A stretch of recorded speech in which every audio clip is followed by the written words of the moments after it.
¿Se murió? Así está esto. Quiero que razone. Quiero que razone.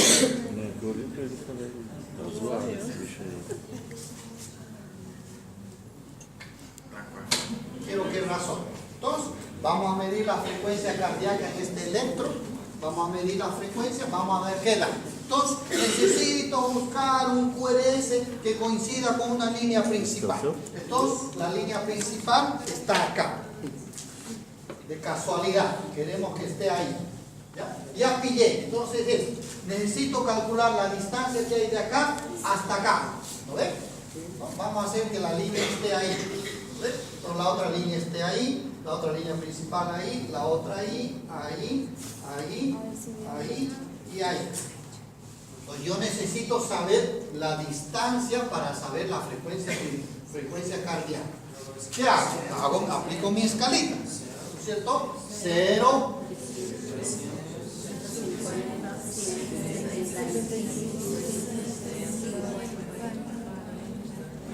No, vamos un poquito más para que sea más didáctico.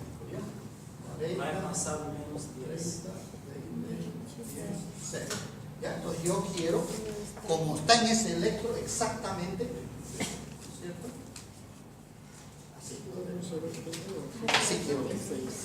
Entonces, tac, tac, tac, tac. Yo quiero que el 0 ahí. Ahí está el electro, compañero. Ahí está.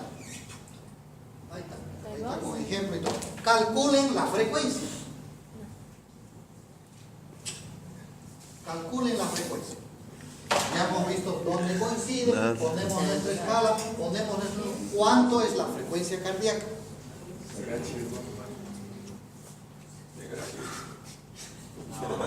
Significa que tiene 2 latidos en más de 60 segundos. Eso, ella está pensando eso. Yo no puedo decir que este paciente tiene 0 latidos. No puede ser, estuviera muerto. Entonces, ustedes mismos están diciendo ¿qué representa un QRS? Es un latido del corazón. O sea, aquí hay un latido y aquí hay otro. Entonces este tipo está vivo. Entonces no puede tener 0 latido cardíaco. Pero ¿qué pasa? Mi regla me dice que cuando llega aquí ya está 0. Y este incluso está pasando, está menos latido, frecuencia negativa. Mi sentido común me dice que tiene frecuencia, pero no existe eso. ¿Dónde hay frecuencia positiva o negativa? No hay. Este tipo tiene un latido, tiene otro, y tiene otro, y otro. Y está vivo. ¿Cuánto de frecuencia tiene? Resulta, no puede decir tiene menos 7, menos 3. No hay frecuencia. 200 por minuto no puede decir. Aquí es 200 por minuto. Primero que nada, yo tengo que definir que este tipo está vivo, ¿cierto? Está vivo. Si está vivo, tiene frecuencia cardíaca. Pero me llama la atención que es una frecuencia muy baja. Entonces es una bradicardia. Si quieren, le puedo llamar una bradicardia extrema, severa. No me estoy inventando, ahí está el electro. ¿Ya? Entonces, pero ¿cómo calculo la frecuencia? Lo que pasa es que esta escala no está diseñada ya para calcular cuando se sale de este patrón. No está diseñada. Entonces ahí ninguna escala ya está diseñada para esto. Entonces, ¿qué se hace ahí? Ya no se habla de latidos por minuto, porque ya no son muy lentos ya. Entonces, ¿qué se habla? Aquí ya se habla de pausas por segundos. ¿Se da cuenta? Entonces, en este paciente ya nosotros hablamos que no se habla de frecuencia cardíaca. Nosotros ya decimos este paciente ya está haciendo pausas de tanto tiempo. Ejemplo. En este paciente, por ejemplo, de aquí para acá, esto tiene un tamaño. Ustedes saben que de aquí para acá mide 5 milímetros, ¿cierto? De cada línea a cada línea, ¿cierto? Y en segundos, ¿cuánto mide eso? 0.2 segundos. No, 40 milisegundos. o 0,04 de segundo. Pero habíamos dicho que no vamos a usar los ceros, directamente nos vamos a un número entero, 40 milisegundos. Entonces, si esto mide 40 milisegundos y tiene 5, para nosotros esto tiene 200 milisegundos. ¿Ya? De aquí para acá. Si tiene 200 milisegundos, ya podemos ir sacando cuánto tiene, ¿no ven? 200, 400, 600, 800, 1000. 1000 milisegundos es equivalente a un segundo. Continúo, ¿cierto? 200, 400, 600, 800, 1000, equivalente a 2 segundos. 200, acá hay otra línea, 400. Debe estar más o menos en la mitad, 300, ¿no es cierto? Para mí, este paciente tiene una pausa de más o menos 2.3 segundos. ¿Qué significa esto? Que cada 2.3 segundos está haciendo un latido, ¿cierto? Aquí hace un latido, ¡tum-ta! Y pasa el tiempo, 1 segundo, 2 segundos, 2 segundos, punto 1, punto 2, punto 3, ¡pum! Otro latido. Ya se mide esa unidad en segundos, dice. Ya no se mide frecuencia, pues no le va a dar. Si usted dice, ya está haciendo pausas, es decir, que este señor, su corazón, cada 2.3 segundos está latiendo una vez. Ya usted puede saber cuántas veces late el minuto. Esto relativamente no es compatible con la vida. Una bradicardia así es un paciente muy mal, es un paciente hipoxémico que directamente va a necesitar reponer su ritmo con frecuencia normal. ¿Y eso con qué lo vamos a hacer? ¿Con qué le voy a devolver su ritmo normal? Con un marcapaso. ¿Por qué? Porque probablemente su sistema de conducción eléctrico esté fallando. Ya el nodo sinusal, el atrio ventricular, las fibras ya no sirven, deben estar bloqueadas. Entonces necesito restituir todo ese sistema y lo hago con un sistema externo. Eso se llama el marcapaso. El marcapaso lo que hace es un estímulo eléctrico. ¿Ya? Ahí realmente empezaba lo bonito de la electrocardiografía, ¿no? Ver los bloqueos, sobrecargas, todo eso, pero eso ya ustedes lo estudian como autodidactas. Entonces, rápidamente vamos a hacer el tema de hipertensión arterial, que hemos hecho igual con el otro grupo, ¿no es cierto?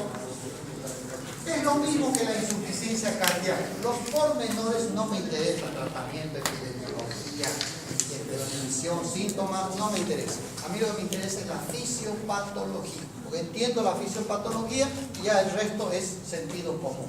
Lo bueno que la hipertensión arterial es casi idéntica a la insuficiencia cardíaca, ¿cierto? Los mismos factores que ayudan al principio, después desayudan. He conseguido un fantástico libro de la Sociedad de Cardiología del Estado de Río de Janeiro. Lo había escrito mi profesor, el doctor Antonio Alves de Couto. Jodido este tipo, ¿no? Había seguido vivo, yo ya quería que se muera, pero ni modo. Había seguido vivo. Un nordestino, un fregado. Bueno, fregados son los nordestinos. Entonces, he conseguido este libro, está autografiado por él, y es fantástico porque solo habla de hipertensión arterial, ¿no es cierto? Me lo ha mandado el profesor y yo lo voy a compartir con ustedes, pero voy a compartir solamente la parte de fisiopatología, ¿ya? Yo le voy a sacar la fotocopia y necesito, ahí donde Camila, ¿no es cierto? Ahí voy a dejar y necesito que ustedes repasen la parte de fisiopatología. Pero miren, para que vean que era mi profesor, él no le interesa mucho el bla bla, él se ocupa básicamente de fisiopatología de esta cosa. Lo mismo que hemos hecho. Solo que él aquí ya lo hace magistralmente porque es profesor, ¿no es cierto? Entonces lo mismo tienen que aprender ustedes porque este es el fundamento de la hipertensión arterial y de la mayoría de las patologías cardíacas. Entonces, ¿qué son cada una? Es que esto tienen que dominar. ¿ya? Todo esto. Todo. Fisiopatología, fisiología. Sistemas de compensación. Renina, angiotensina, el eje del sodio, el eje del potasio, las prostaglandinas, el mecanismo del calcio, la calmodulina, todo lo que saben en fisiología. Ahí está. Entonces los voy a dar para que ustedes repasen y vayan fundamentando con su texto de fisiología. ¿Cómo va a venir en el examen? Estos son los ejes normales, ¿cierto? Ejemplo. Este viene relación entre la precalicreína y la bradicinina, ¿cierto? La que nos produce vasodilatación. Entonces yo le voy a poner este esquema y yo intencionalmente lo voy a alterar el orden, ¿no es cierto?, de algunos elementos, porque esto es lo normal. Entonces en patología no encontramos normal. Por ejemplo, en la hipertensión, ¿no es cierto?, voy a alterar el mecanismo de la aldosterona. Entonces ustedes tienen que completar, decir, no, la aldosterona no está en el lugar correcto, porque en el sistema renina angiotensina primero se libera esto, después el sistema simpático se activa y finalmente se liberan los metabolitos. Por lo tanto, en este esquema la aldosterona no está correcto, doctor. Tiene que estar acá, porque la aldosterona es la que produce retención de sólido. Entonces, si yo sé eso, puedo ser médico. Si no sé eso, no puedo. Agronomía, lo que quieran, odontología, no que esté hipertenso, no le puedo dar nomás así diclofenac, ibuprofeno, no sé qué, no le puedo dar porque le voy a ir a alterar la vía del ciclo oxigenase y después usted va a hacer vasoconstricción y después su prostaglandina y la bradicinina y después hace hipertensión. Aquí está. ¿Ok? Esto les voy a dar fotocopia. Entonces, ahora vamos a hacer un resumen de 10 minutos, ¿no es cierto?, del tema, porque lo tienen todo. A ver, rápidamente, ¿cuál es la definición de hipertensión arterial? Aumenta la presión arterial. Sencillo. Hipertensión arterial, subida de la presión arterial por encima de ciertos valores preestablecidos, ¿cierto? Ya nosotros sabemos que se ha definido por convención, por fundamento, todo eso, que la presión tiene ciertos valores. Cuando ella se sube por encima, hipertensión. Y cuando ella se baja, hipotensión. En este caso, nosotros estamos hablando de la hipertensión. Pero esa es una definición general, subida de la presión. No podemos hablar eso como médico. La hipertensión no es otra cosa, jóvenes, que la fuerza que ejerce la sangre cuando ella está atravesando un vaso, una arteria o un capilar, ¿cierto? Porque la sangre, ya les había dicho, ella tiene un movimiento laminar. Desde el momento que se eyecta del ventrículo izquierdo, ella circula por la arteria y ella tiene movimiento hacia adelante, el pitching moving, ¿cierto? El movimiento de cabeceo que se llama hacia adelante, y tiene un movimiento radial también, es decir, que la sangre quiere salirse hacia los costados, porque si no hubiera esa circunferencia de la arteria, ella se desbordaría para todos lados. ¿Lo ven? Entonces hace que ese momento físico, ¿no es cierto?, que tiene unas fuerzas excéntricas, ¿no es cierto?, hace que eso haga presión contra la pared de la arteria. Por eso es que la arteria es un elemento vivo, que tiene tono vascular. Tiene una adventicia, una capa media muscular, que esa es la que la diferencia de una vena, ¿no es cierto? Entonces, esta tiene vida, tiene tono. Entonces, la hipertensión o la presión, no específicamente la hipertensión, la presión arterial justamente es esa fuerza que la sangre ejerce contra las paredes de la arteria, y la arteria ejerce cierta presión contra el líquido que está circulando. Entonces es una fuerza combinada, una fuerza excéntrica y una fuerza concéntrica, que cuando se juntan, ¿qué hacen? El tono vascular. Se acaba la fuerza del volumen sistólico, de la fracción de eyección, que nace con una presión de 120 milímetros de mercurio del ventrículo izquierdo, pero esa presión les había dicho que no alcanzaría para irrigar todo nuestro sistema. Entonces, una vez que se está acabando esa presión sistólica, entra en juego la presión diastólica. Por eso que nuestra presión tiene dos valores, sistólica y diastólica. ¿cierto? Entonces, la presión diastólica es el tono vascular, que les decía, son dos fuerzas combinadas que se contraponen, ¿no es cierto? La sangre que quiere salirse a los costados y también avanza, pero las arterias son las que evitan que se salga, que se desborde, y las arterias más bien tratan de concentrar esa sangre en ese sublumen, por lo tanto se produce el tono. Entonces, en un movimiento combinado, esas dos fuerzas se juntan y hacen que la sangre pueda progredir hasta lo último del territorio vascular, que son los capilares. Mismo así, todavía esta presión relativamente baja diastólica, que máximo alcanza 70, 80 milímetros de mercurio, también se mide en agua, por demás alcanza para pasar una arteria renal, para pasar un lecho capilar, y también alcanza un poco para, ¿no es cierto?, retorno venoso. ¿Ok? Por eso es que es importante, eso es fisiológico. Pero ahí está, lo mismo, ¿no ve? Una arteria con sus diferentes paredes, una adventicia, una media, una muscular, etcétera, etcétera. Y fíjense el flujo sanguíneo haciendo su avance hacia adelante o por donde haya paso, pero también tiene ese su volumen en cero. Cualquier área de la pared arterial. Ahora, esto se ha logrado medir con el avance de los colegas y se le ha dado ciertos valores, ¿no es cierto? Con instrumentos en laboratorios de electrofisiología, nosotros hemos logrado medir esa presión, porque son medidas, son valores que se pueden reproducir, y de ahí es que se expresa lo que nosotros conocemos como presión arterial. Sabemos que hay una presión arterial sistólica y hay una presión arterial diastólica. Por lo tanto, nuestra presión arterial, ¿no es cierto?, tiene dos valores. ¿Cuál es la fórmula de la presión arterial? ¿Qué? Sí, pero ¿qué se llama eso? Resistencia periférica. Entonces, de nuestra fórmula, ¿no es cierto?, tenemos que salen los dos valores.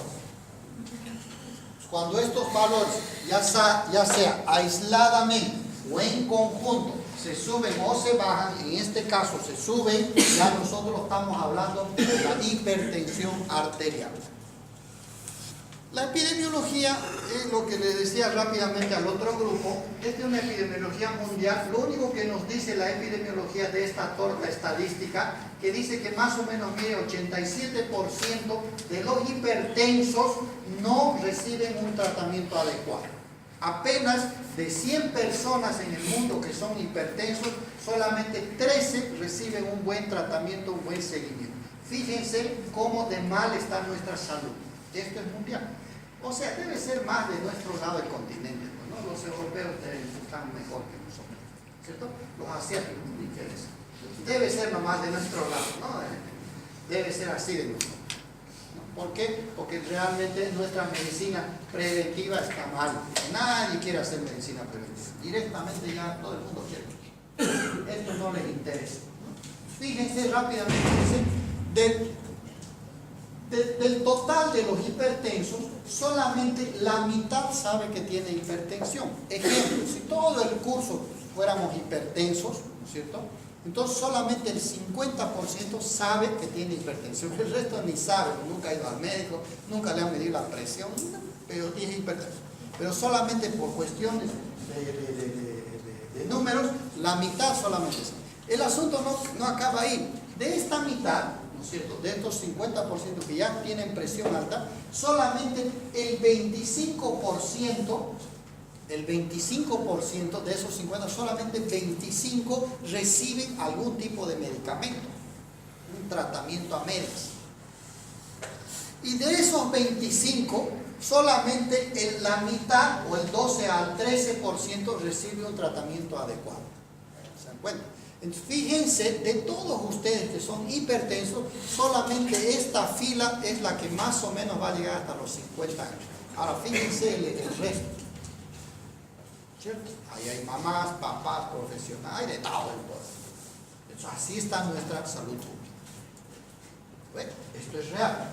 Ahora, causas de la hipertensión arterial. Básicamente, muchas causas, pero nosotros por un tema didáctico, la hipertensión la clasificamos en dos, las de origen primario y las de origen secundario. ¿Qué significa causa? Es decir, ¿por qué yo tengo hipertensión arterial? ¿Ya? Entonces, las secundarias son aquellas hipertensiones arteriales que teóricamente tienen un factor desencadenante conocido y posiblemente se pueda revertir. Ahí están los ejemplos de secundarias, ¿ya? Por ejemplo, el uso de medicamentos que son alfa-adrenérgicos, ¿cierto? La gente que tiene rinitis, tiene asma, tiene tipos de alergias, etcétera, etcétera, ellos usan mucho medicamento, ¿no es cierto?, alfa-adrenérgico.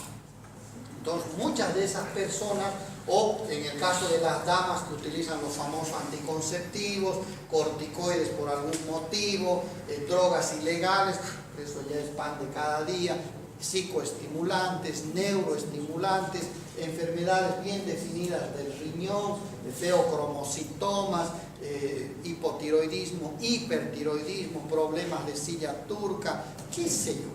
Pero estos son causantes en algunos casos de la presión alta. Pero yo digo secundaria porque es una hipertensión que tiene una causa más o menos conocida y puedo revertir. Porque si fuese, por ejemplo, que está abusando mucho de los corticoides, pues tiene una lesión, dolor, artrosis, qué sé yo, yo tranquilamente, para evitar este daño, le puedo decir, cortemos los corticoides.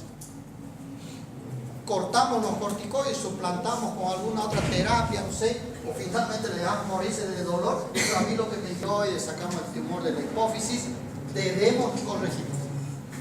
Pero fíjense que lamentablemente solamente un 10% es portador de hipertensión secundaria. También aquí entran las hipertensiones del embarazo. ¿Ves? La mamá está embarazada y durante el embarazo hace hipertensión, preeclampsia, y complicado ese proceso. Pero es de origen conocido. ¿Lo ves? Por eso se llama hipertensión gestacional.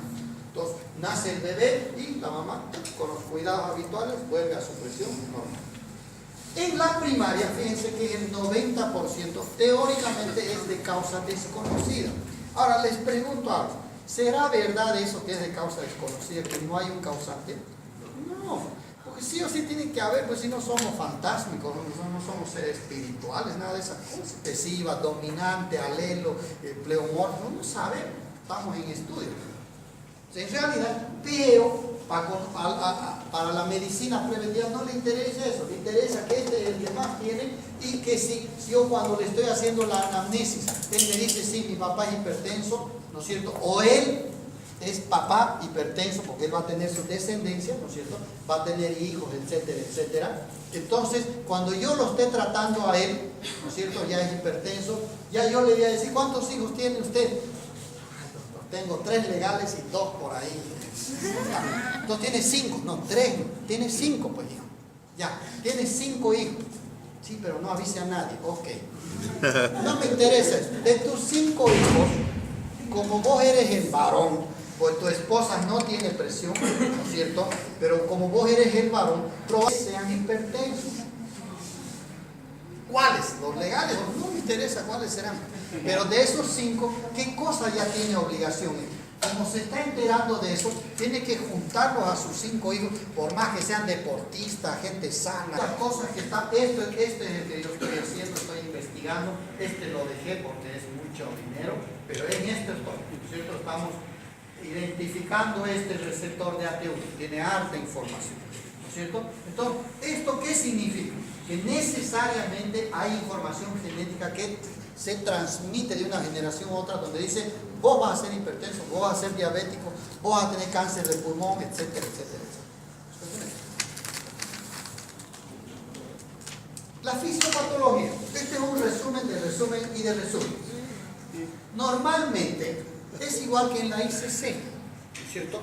Solo que la ICC, ¿se acuerdan? Yo les había dicho que para que haya ICC hay factores de riesgo que hacen con que el corazón falle.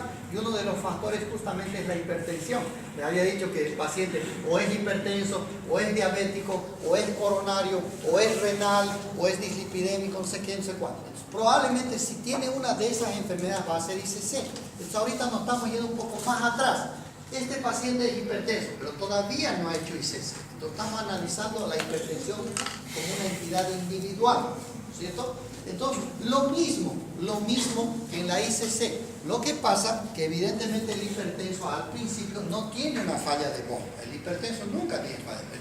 El hipertenso nace primero como hipertenso, debuta y empieza a subir su presión. Entonces, cuando sube la presión, necesariamente en nuestra fórmula, estos dos elementos son los que se alteran.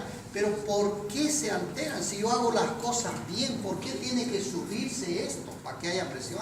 Porque sí o sí tiene que subir o esto, o solamente esto para que haya presión. ¿Pero por qué? No, en realidad sí tienes razón. Lo que pasa es que justamente es esa información genética que les decía que es el trigger, es el gatillo. Es como la que encendemos de la bomba, la cosita, ¡boom!, explota, ¿no ves? El trigger es justamente esa cosita genética. Es ese estimulante, el que le dice, oye, es el trigger, el gatillo, es el que empieza a activar los mecanismos de compensación.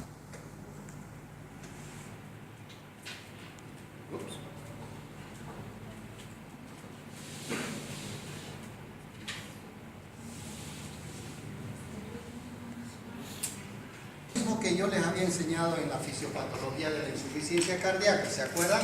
El corazón, el callado aórtico, ¿no ve? Donde estaban los vasoreceptores, se disminuía el volumen sistólico, fracción de eyección, activaban los vasoreceptores, esos iban al sistema nervioso central, hacia el sistema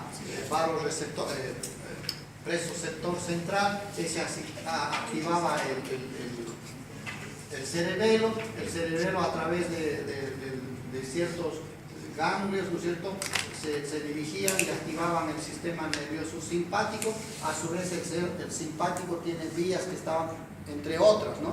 El simpático está conectado a todo el cuerpo, pero refiriéndonos a la parte cardiológica, el simpático está conectado con las aurículas y con los ventrículos. Entonces, cuando eso se activaba por ese estímulo de los vasoreceptores, ¿no es cierto?, por ejemplo, cuando activa a nivel de las aurículas, él hace que se produzca el péptido natriurético auricular, ¿cierto? A nivel de las aurículas. Y de los ventrículos específicamente, como son metabolitos terminales, noradrenalina, adrenalina, dopamina, dobutamina, etcétera, etcétera, cuando esto entra en contacto con los receptores alfa del corazón, ¿qué hace? Lo estimula. ¿Y cómo lo estimula? Aumentan su frecuencia cardíaca y aumentan su tono, su inotropismo y el cronotropismo.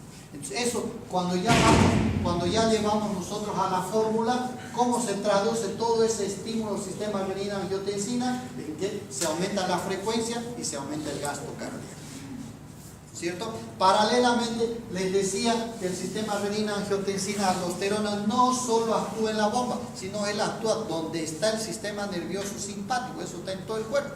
Entonces no se olviden que los sistemas de conducción, las arterias, arteriolas, capilares, etcétera, etcétera, también tienen terminales sinápticas simpáticas.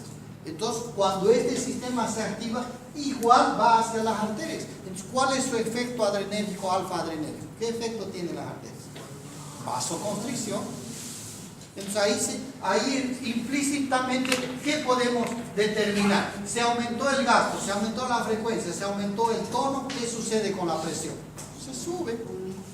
¿Hasta cuánto? No sabemos. Va a depender de la dinámica de la bomba. Mayor estímulo central, mayor presión.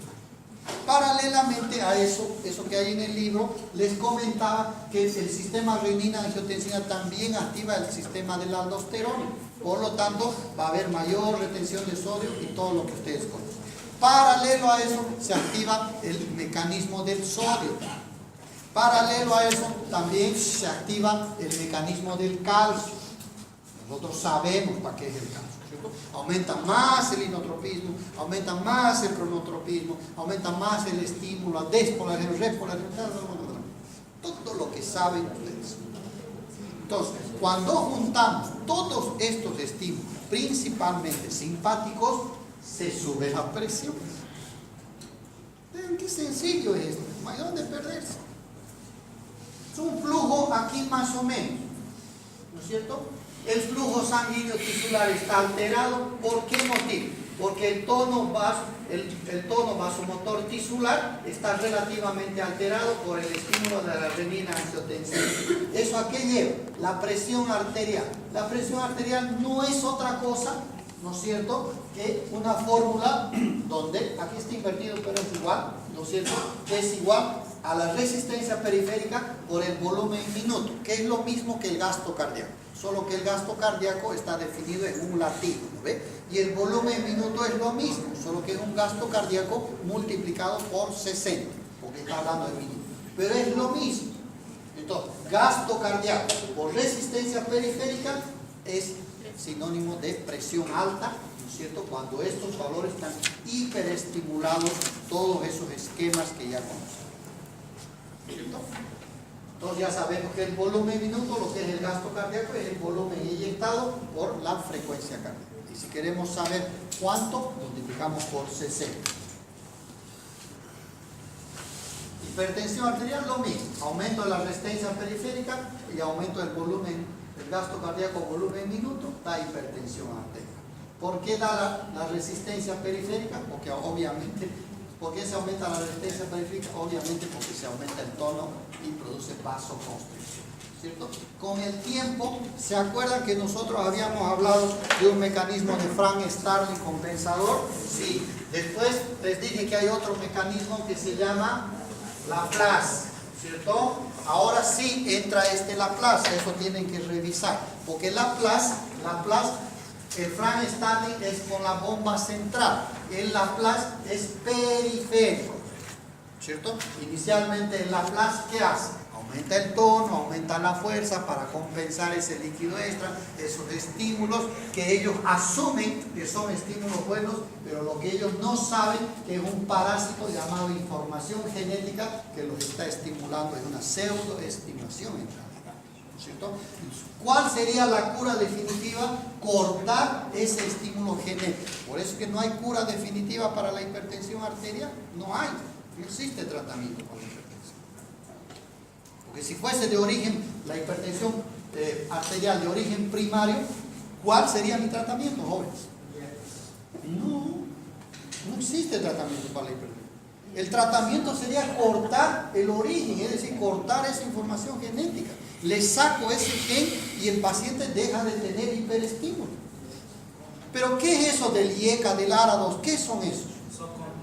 Solamente te controlan la presión. Porque en el momento, ¿qué es un tratamiento? El tratamiento es algo que te resuelve una enfermedad. Yo tengo una infección por gram negativo y le doy un antibiótico específico y elimino la infección y deja de tomar antibiótico. Ella es hipertensa, le doy un IECA, ¿por cuánto tiempo le voy a dar el IECA? De toda la vida. Porque no lo estoy curando, lo único que estoy haciendo